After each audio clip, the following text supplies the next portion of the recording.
All right, I'll see if I can get Miss Thomas to fuse these two videos. Now, Biden, he's on the campaign trail. He's going from stop to stop to stop to stop. His cognitive faculties are failing him. He knows his cognitive faculties are failing him. However, he still is forced to go out and talk to people on the campaign trail. He doesn't have a choice. He speaks extemporaneously, and that does not serve him well. So much so that people have pat him on the shoulder and says, look, Joe, maybe you need to take more naps. We want you to be in that office, buddy, but maybe you need to rest more. Maybe you need to take more naps. Maybe you should only do your campaign events between 8 and 10 o'clock and just, rest the rest of the day. Get applesauce. Go look at some, Soul Train. Or whatever you like to watch, Joe. Just rest. Just rest. You're fucking it up, Joe. And yet he goes out there, still, nonetheless, touting his record, touting his time with Obama. And then he does the following. Because they invaded another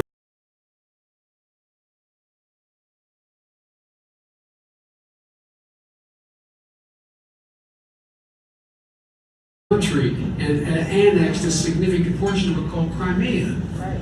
He's saying that it was my boss, it was his fault. If you're there, what do you say? Honestly, you're, because they invade one of the 4 people that show up at the doghouse that Joe Biden can essentially pull people to. And the guy who you're there to hear invokes Obama, who I imagine that all of these people love because they're there with Joe Biden. And he can't remember his name. What do you do with that? Like, be honest. What do you do with that? You're with Joe Biden at one of his rallies, and Joe Biden is giving a speech that is slow and plodding and low energy. And even in that slow and plodding and low energy speech, that's factually wrong, by the way. The Crimea voted to go with Russia, but let's put that to the side for a moment. But slow and plodding and low energy. And he gets Obama's name, his boss, the one who gave him that job, the one that got him in the position that he is in right now, and that literally he invokes because he wants to get a little bit of that Obama cachet. I'm just like him. I'm just like him. I can beat Trump. I can beat Trump. I'm just like him. Who's him, Joe?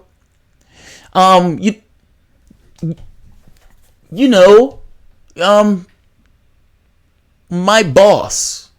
Yeah, that's who it is. My boss. Yeah, Joe, we know it's your boss. What's his name? What's his name? I don't doubt that you can identify him. Like when you think of somebody, you're not thinking of their name. Like if you think of anybody in your family, mom, sister, brother, cousin, anybody that you know at work, for the most part, what you're thinking of is almost like a mental imprint of them. It's like it's almost like a real thing of sorts. It's not really them per se. I mean, even if they were standing right there, that mental imprint wouldn't necessarily be them. You have all sorts of perspectives and biases and things that you think of that person, and you create a mental image of that person. It's just your perspective of that person. But even beyond that point, it's not associated with a name per se. Yes, you associate it with a name, but how you think of that, when it comes into your head, it's not a name per se. The name comes almost secondary to the imprint of the person. I don't doubt, like anybody else, that Joe Biden can recall, yes, I'm talking about this mental imprint of the guy who I used to work with, who I have this kind of image and the feeling of and everything else, because all of that goes into the imprint of the individual. I don't doubt that he can recall that.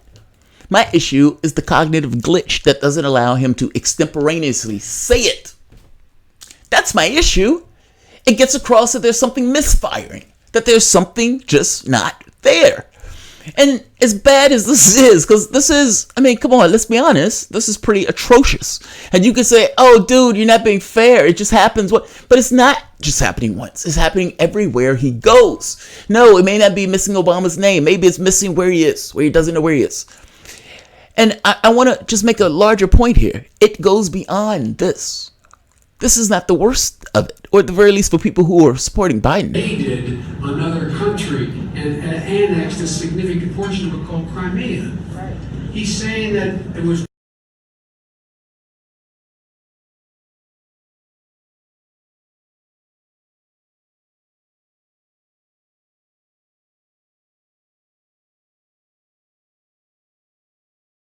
President, my boss, it was his fault.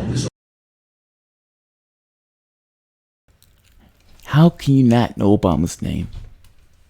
I mean, honestly, man, his aides, one of them needs to be fired just to teach the other ones a lesson. You must get Joe Biden and write down Obama's name on his hand. If you didn't do that, you weren't doing your job. Obama's name should have been on Joe Biden's hand. So when Joe Biden is out there, he says that he looks down at his hand, he says, Barack Obama. He can say it proudly and strongly because he can read it on his hand. You need to do that with names and dates and all sorts of stuff. Give him a cheat sheet. If that's what you were doing, if you were doing your job, he would have had a cheat sheet. His whole arm would have been inked up. Looking like a gang member. Back when Kennedy was assassinated in the late 60s. Yes, the late 60s. And John F. Kennedy said we're going to go to the moon. Help him out. Do him a favor. I got married in the late 40s. Whatever. Help him out. Write it on his arm. Write it on his arm. You guys weren't doing your jobs. You weren't doing your job. Your candidate, Simone Sanders, could not remember the first black president's name. The guy that gave him a job. The worst of this, believe it or not, it's not this. Like, Joe Biden can go out and do this and everything else, and that's bad. That's pretty embarrassing. He loses credibility every time he gets on a campaign stump because you have these videos every day. And at a certain point, it's not a gaffe anymore. It's, for example, if you had the ability to go out of body, if you could sit in a chair and you could just zone out and you could be out of body and you could be floating around all these different dimensions and everything else. And if you do that, let's say an hour a day, no biggie, is what it is. But let's say you do that, let's say 8 hours of the day. Let's say 10 hours of the day. At a certain point, there's a question of which one is the real reality. Which one is real? I mean, you're spending so much time in this other thing starts to look a little dodgy. I guess I'm saying, at which point is a gaffe not a gaffe? If you're doing it everywhere you go, and it's one of those things where every time you open your mouth, you say something that is either incoherent, that doesn't quite make sense, that is just kind of wrong, that is, missing dates, forgetting where you are, not even being able to remember your own Obama's name. At which point is it not a gaffe anymore? And it's just, yes, he's missing something. He's missing something. He's sundowning. He's sundowning. The stress of the campaign is too much for him. It's too much. The worst part of this is not this part. It's not the sundowning on stage and his wife not loving him enough to take him home and give him applesauce and ice cream. No, it's this notion that the debates. So take a look at this. I'm going to show you what I mean, because I think this is the worst aspect of this that I don't think people realize, especially people who are supporting Biden. This is the first one with Kamala Harris. Leave, and it's personal, and I was actually it was hurtful to hear you talk about the reputations of two United States senators who built their reputations and career on the segregation of race in this country. And it was not only that, but you also worked with them to oppose busing. Look, everything I've done in my career, I ran because of civil rights. I continue to think we have to make fundamental changes in civil rights. And those civil rights, by the way, include not just only African Americans, but the LGBT community. But Vice President Biden, do you agree today that you were wrong to oppose busing in America then? No. Do you agree? I did not oppose busing in America. What I opposed is busing ordered by the Department of Education That's what I opposed. Well, I there did was not a oppose. failure of states to integrate No, public schools in America. I was part of the second class to integrate Berkeley, California public schools almost 2 decades after Brown v. Board of Education. Because your city council made that decision. It was a So local that's decision. where the federal government must step The in. That's why federal we have the government Voting must Rights Act and the Civil He got bullied. He got bullied. And he got bullied on 2 points. And this is worrying on 2 points. One, he did not anticipate being hit this way, which is astonishing. I have no idea why you would not anticipate that, seeing as you were being hit with that all week. And he had no defense on that. And not just no defense, whether you realize it or not, Joe Biden is arguing states' rights. This is an old segregationist argument, meaning her loaded word in this pulled Joe Biden into an argument on states' rights. She literally baited him with this notion of the federal government. And he turned into an argument on states' rights. That is an old segregationist argument. And the notion that Joe Biden would be so inept where he would just stumble right into it. He is a shadow of his former self. And you are sending this man on a debate stage with Donald Trump when Kamala Harris was able to take him apart. Kamala Harris, the same Kamala Harris that got taken apart the very next week. Black and brown people all across this country today. Now, Senator Harris says she's proud of her record as a prosecutor and that she'll be a prosecutor president, but I'm deeply concerned about this record. There are too many examples to cite, but she put over 1,500 people in jail for marijuana violations and then laughed about it when she was asked if she ever smoked marijuana. She blocked evidence. She blocked evidence that would have freed an innocent man from death row until the courts forced her to do so. She kept people in prison beyond their sentences to use them as cheap labor for the state of California. And she fought to keep cash bail system in place that impacts poor people in the worst kind of way. Thank you, Congresswoman. Senator Harris, your response? She had no response. Joe Biden gets taken apart by Kamala Harris. Kamala Harris gets immediately taken apart by Tulsi Gabbard. Joe Biden had no defense for somebody that was a paper tiger. And you want to send him up against Trump. I can show you another one with Cory Booker, where Cory Booker eats him alive. Cory Booker, SpongeBob, Cory Booker, eats him alive. Do you really trust him to go into the general election against Donald Trump when he can't even deal with, Booker and Harris? And by the way, my point in showing Tulsi Gabbard eating her alive is that she had all sorts of ammo to be used at his disposal. Not just that, Kamala Harris's record on busing was exactly the same as Joe Biden, meaning she is taking him apart for a position that she also takes. But he didn't know that. He wasn't even prepared for that. My issue here is it's not just the cognitive mishaps and malfunctions. It is also his political acumen in regards to anticipating and dealing with political issues. It's not there anymore. It's not there. But the point of this video, more so, is to point out that Joe Biden could not remember his boss, first black president, Obama's name. Because they invaded another country and annexed a significant portion of it called Crimea. Right. He's saying that it was my boss, it was his fault. I hope they didn't laugh. I hope they didn't laugh. Because it's not really funny. It's not funny. And I know I'm laughing when I say it's not funny, but okay, fuck, it is funny. John and Robert Kennedy were assassinated in the 70s. Joe Biden was first elected in the U.S. Senate in the 1980s. Jamarl was born in the 1990s. Okay. Right. The wild part about that one, when he said that, he attached it to like his wedding anniversary or something. Like that was the weird part to me. He was like the Kent State Massacre where 40 people got killed. 4 people got killed in the Kent State Massacre.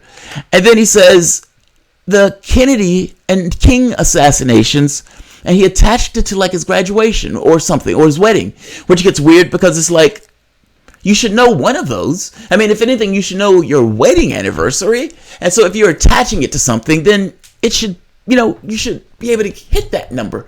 But he's off by a factor of 10. It's not there. It's not there. He's losing it. He's losing it. I'm sorry. He's losing it. All right, I'm not going to keep this long. I'm going to have to attach these two videos. I'm not quite sure. But Sundown Joe. Sundown Biden. And, you know, the public is noticing. Like, electability is not, you know, it's not tethered to anything. It's only tethered to people thinking you're electable. And the moment they think, oh, God, this guy is screw loose, he can't even stand up to Booker and Harris. And not just can't even stand up to Booker and Harris, he seemed to have cognitive glitches and mental malfunctions and some degree of mental impairment from the standpoint of being able to extemporaneously speak. It's like he's talking on stilts, hobbling, mumbling incoherently across one stage after the next to a shocked and stunned, a little bit put off, but weirded out audience that claps, of course. And then they call it a gaffe, as if they just put it under that.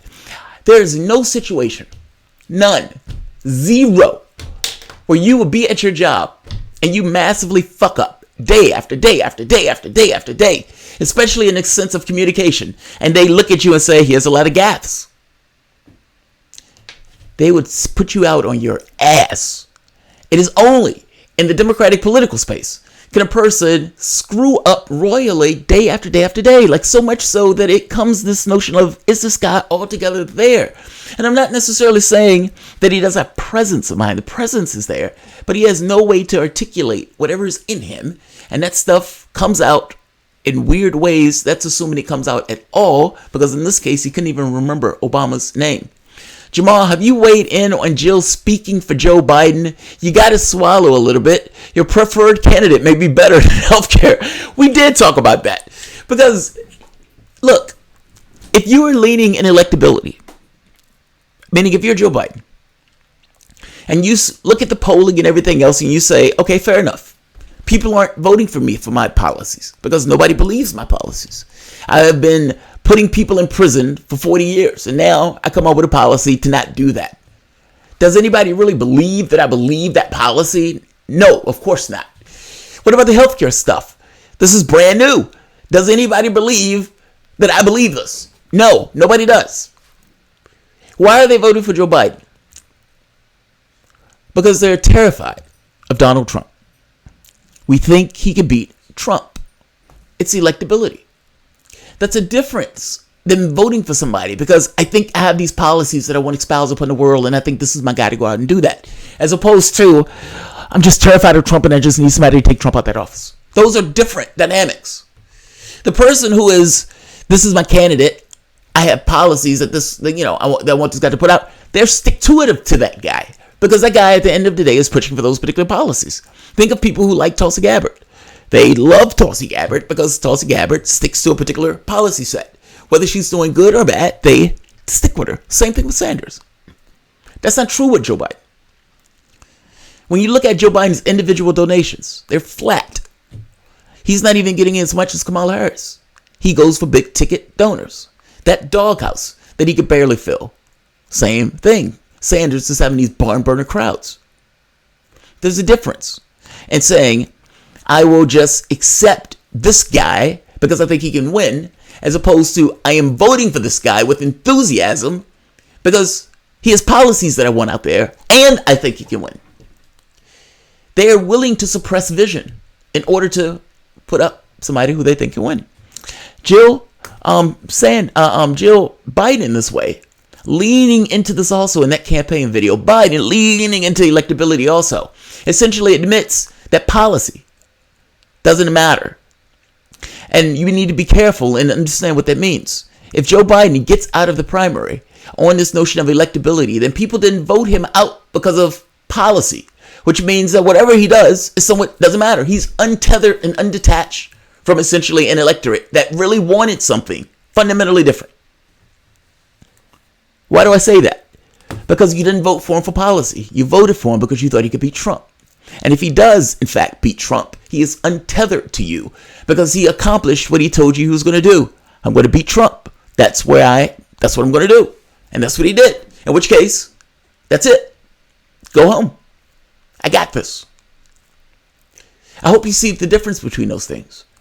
The guy who says, I have a vision for this country and these are the things I want to accomplish. Even if I don't get all of them, that's what I'm going to get out of bed every morning and that's what I'm going to try to accomplish. And people who vote for that saying, yes, I want the world to look like that. I want to push for that. I want to have a collective push and this kind of political revolution to get this country changed. I want it to be better than what it is. I don't have this belief that it can't be better. We put a goddamn man on the moon. Are you telling me that we can't change fundamentally this country? That's different. That's different.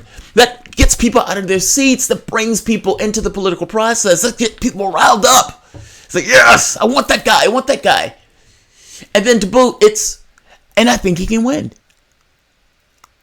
You're in a sweet spot in American history.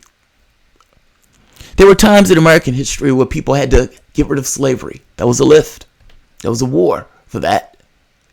You had times in history where you had civil rights, women's rights, gay rights, labor rights. You had all of these lifts that all of these various generations had to push through. The civil rights movement. You had all of these people being killed. King, Kennedy, Medgar Evers, Emmett Till, like Bobby Kennedy. All of these people that were killed and slaughtered during this particular time. There were times in history where there were lifts. And we're at this weird point in history, this inflection point, where for the first time in my lifetime, literally, that there's somebody on the ballot that doesn't take the cash, that is going differently than what is typically done. Meaning, if you do the same thing, why would you expect a different result? Where in this case, this is something different, fundamentally different. People love him and defend him energetically because he espouses what they want to see in the world. He's just an avatar. He is effectively them. And that's why they love him so. They identify with them. And I'm talking about Sanders. That is different than I just think he can win. There's no enthusiasm in that. It's I just think he can win. It's a resigned position. As opposed to I'm supporting the guy who's going to go out there and take his head off. I'm going to fight like hell for it. These guys are fighting for a new world. This other guy is just trying to get in office. You see the difference in the way they talk. You see the difference in the way their campaigns go. You see the difference in the things that they even say. You see the difference in the way Sanders even communicates. He wants it. The group behind him wants it. And they are energetic. And they are ready to take that. There's a difference. Electability is a fickle mistress. If they believe that Sanders is just as electable, with vision to boot, this electability goes away. Electability is a fickle mistress, and leaning into it is a certain resigned position that people are not supporting you because they think you're going to do anything. They just want you to beat Trump. That means you have to defend that position that you are the one who can beat Trump over everyone else. And I'm not quite sure how you can defend that position when the polling is showing that Sanders has the exact same scores. So between the two, when there's exact same scores, and one has vision and energy and enthusiasm, and the other doesn't, what happens? Meow. You see a decline. You see a decline. We have a year to go. Joe Biden is crashing. There may be some polls that come out, they have him still in first place, and I don't doubt that. But there is a drop in support, significantly so. And a lot of that has to do with the energy that Sanders has been injecting with the policies he's been putting out, but also the failings that Joe Biden has been, on one campaign stage after the next. The guy looks like he's losing his mind. Sundowning in front of a crowd. It doesn't necessarily go over all that well. Just saying.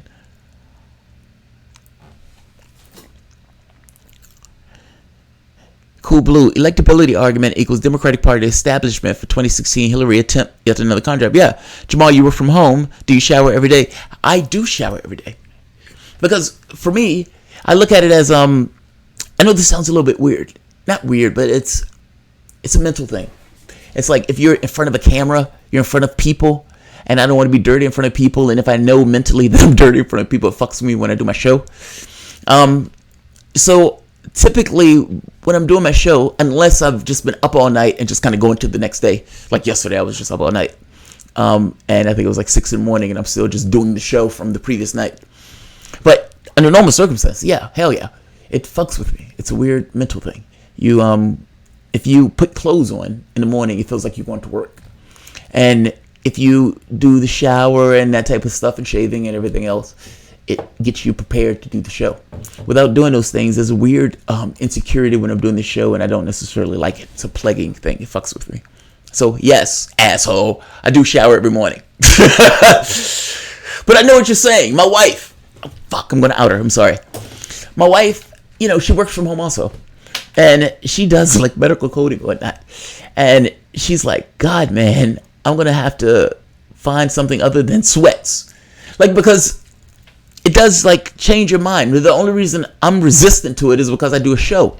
And in doing the show, I engage with the audience and I need a certain degree of, I need mental space. Like I need, like the stuff to get prepared for the show.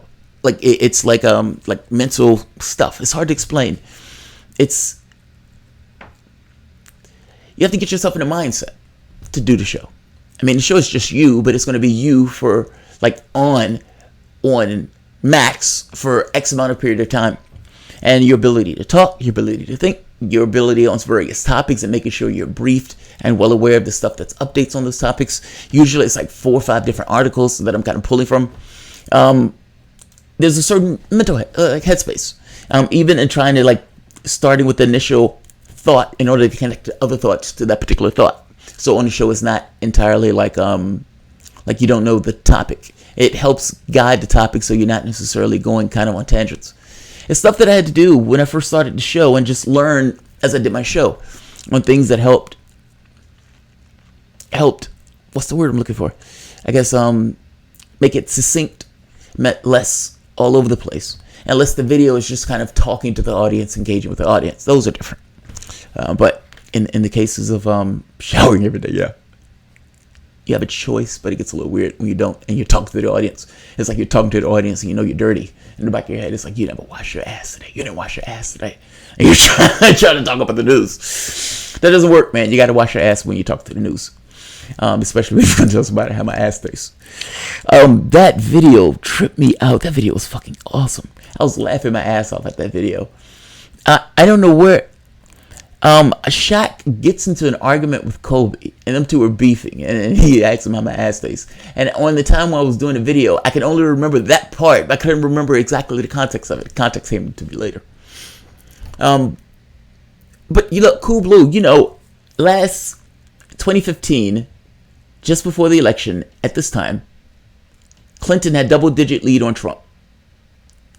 I don't buy the polls entirely in regards to this far out. The people haven't squared off against one another. Meaning the public hasn't gotten to this, it's him versus him, if that makes sense. And to be honest, if Joe Biden gets through the primary, you're going to see a different Joe Biden in the election. Joe Biden is going to pivot. He's an old-style 90s politician. I guarantee you, he will pivot. And when he pivot, it's going to be to the right. In which case, you're going to get a Hillary Clinton versus Trump with, incremental this or that flowering on the side here. Yeah. So, take the polls for what they're worth. Also with Sanders has certain problems himself, certain handicaps. The democratic socialism thing. This country is a rabidly capitalistic country. And calling yourself a democratic socialist requires a certain degree of explaining. It's not that you can't do it. Oftentimes, politicians are loath to try to do such a thing, kind of like Obama with gay marriage. Obama coming out for gay marriage was a good thing. Biden outing him was a funny thing. But him coming out changed the percentage and the debate of it. The president does move a crowd. It's not just the president goes along with the current. The president can move a crowd. So Sanders pushing for democratic socialism and making the argument and explaining it and not allowing the other side to define it. The problem here is in the Democratic Party, you may get the Democratic Party itself trying to define it as something negative. He has to push back against that. The public itself in the polling is somewhat skeptical of it. They don't necessarily entirely know what it is. They hear socialism and they don't necessarily know how that applies to democratic. They think it's Stalin. They think it's Mao. They think it's Venezuela. That type of stuff. That's what they have in their heads. He has to push back against that. He has to deal with that. That's his drag. That's the thing that's somewhat of a negative for him. Donald Trump has been setting fires across the globe. That's a negative for him. I'll tell you this.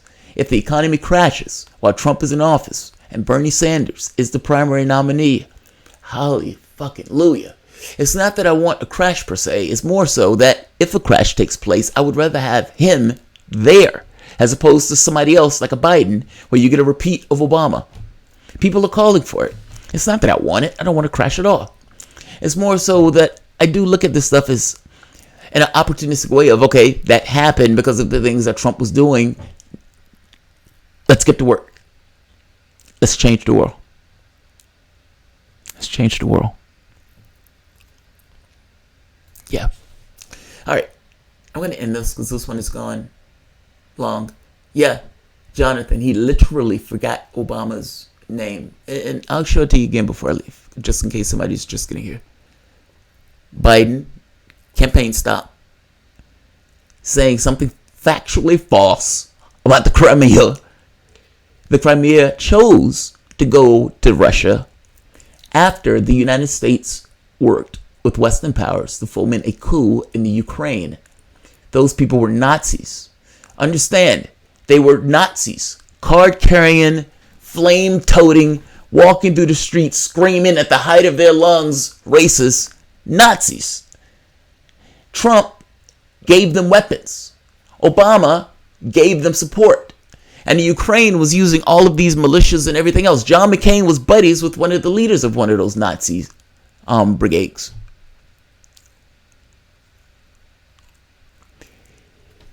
The Crimea took a vote. We're not into those Nazis, dog. They said it just that. We're not into those Nazis, dog. They said it just like that. And in doing so, they chose to go with Russia. And Russia said, we will honor the vote. The Western powers turned around and says, oh my God, Russia just stole the Crimea. They just pawned it off the map. As if the Crimea didn't have a choice in the matter. It was an autonomous region that chose to not be in a country that was literally falling apart from a revolution where you have gangs of Nazis as part of the military.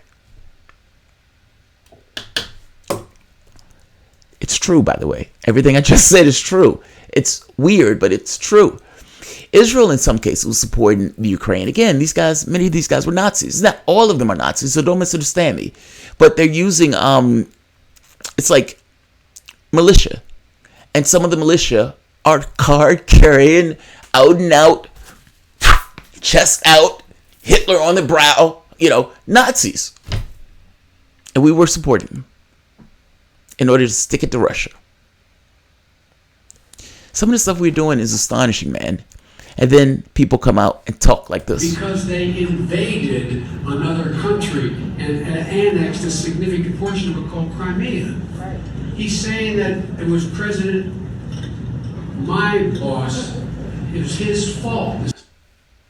That's sad. That's sad. He does that every day. Think about that. On one campaign stop after the next. That. A glitch. Not remembering his own boss name. My boss. As if that dodge works. That dodge doesn't work, Joe Biden. You need a better dodge than that, because that dodge gets across to people that you literally couldn't remember his name. You should have moved into something else. As somebody who does, radio and does YouTube, there are times where you go down roads where you're like, oh, I'm in a bad road. Because as I'm relaying this, the information is kind of just falling out. There's no thinking process. There is a thinking process at times when it's, all right, it needs to go in this direction or this direction, kind of like controlling this spigot of sorts. And you have certain directions that you want to go. Sometimes you end up in odd areas and you're like, all right, I need to bring it back. But that's not a good cover, because people know you just forgot your own boss name. Joe Biden. Joe can't remember his own boss, first black president, the guy that gave him a job and got him in a position that he is Biden.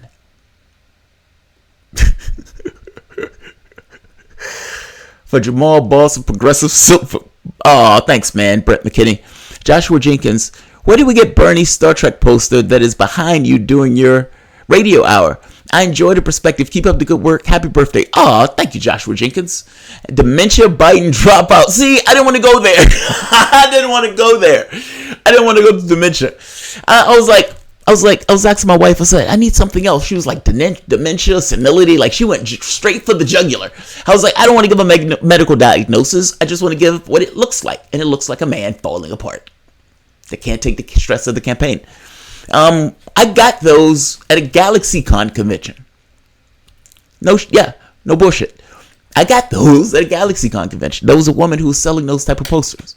And she said she used to work for a company that used to make that stuff. And she was like, why on earth am I working for a company that makes this when I'm drawing this myself? I could just sell it. So if you see like a GalaxyCon or a Comic-Con, they might have them there. It is badass. It does look cool. Let's see. All right, I think that's everybody. All right, guys. I'm going to try to get my wife to see if she can fuse these videos together. Happy birthday, man. Oh, thanks, man. It's not until Saturday. I'm not 42 till Saturday. I am getting old, though. It's weird, man. Like, you know, I've seen people, as they get older, their mental faculties decline. And mine has been somewhat of the opposite. And I don't necessarily think it's increase or decrease. I think it has more to do with the job and the environment. It's like you're in something like software.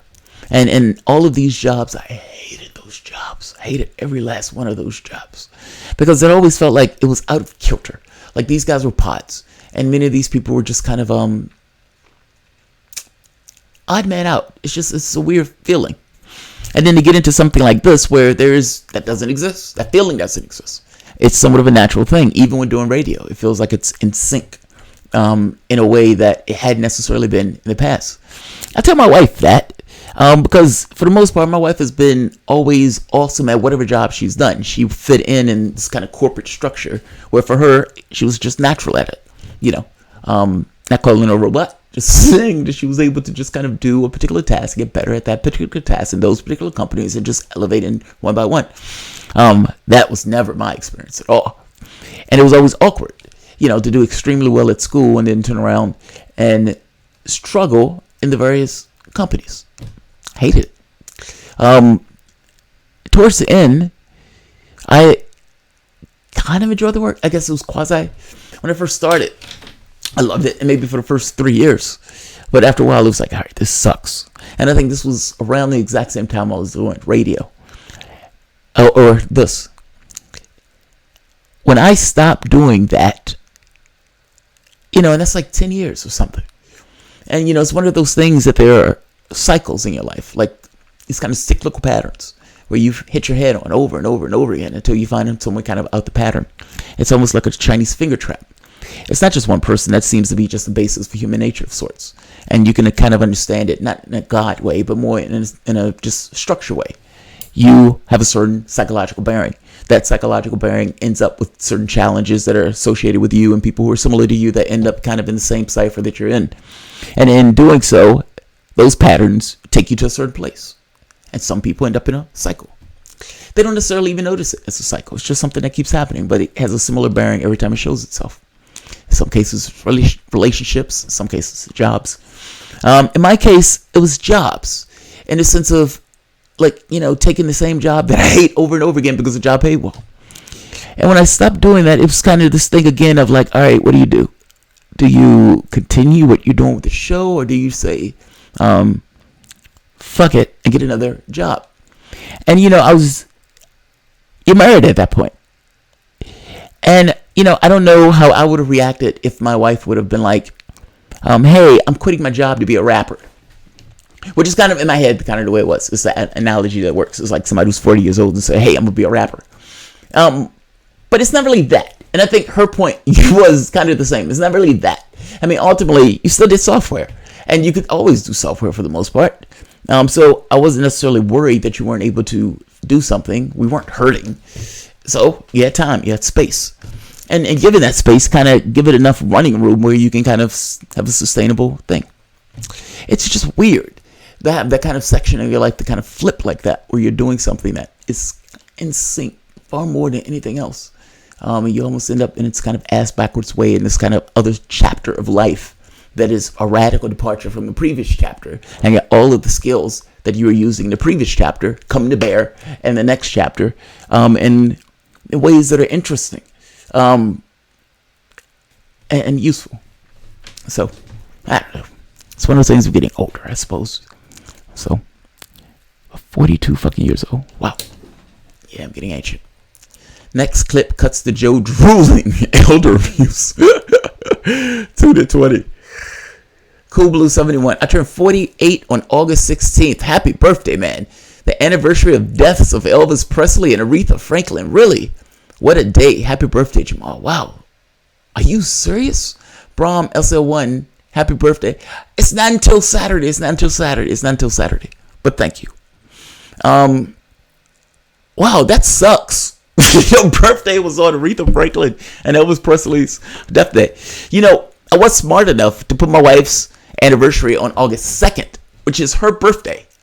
Because my thought was, get it all at once. You know, I don't want this thing where I forget the anniversary. I will always remember her birthday for the most part because it is literally in the same month as my own. Hers is in the first of the month. Mine is at the end of the month. And usually when we do stuff, it's kind of just in August because it covers both. I initially was like, hey, let's have something on my birthday. She was like, I'm not getting married on your birthday. She took it as, yeah, that's a dick move, buddy. You're trying to get all this attention. She didn't realize that I didn't care which birthday it was on, in which case I was perfectly happy to have it on her birthday. So that's the way it ended up. So we celebrate 2 things on her birthday. I get to squeeze the stuff into one. And if I get old and ancient and I pull a Biden, at the very least, I should remember that I can, logically kind of figure out where it's supposed to be in a way where I won't be 10 years off. That's sad, man. They need to get him. Like, they need to stop it from doing that. That's fucking shameful. All right. Like, share, subscribe. I'm probably just going to put part 1 and part 2 if you guys see it that way. Or I can see if I can get my wife to kind of combine the 2 videos. The problem with that is it's another video that gets uploaded with we'll see. I'll do part 1 and part 2. Thanks all. Have a good night.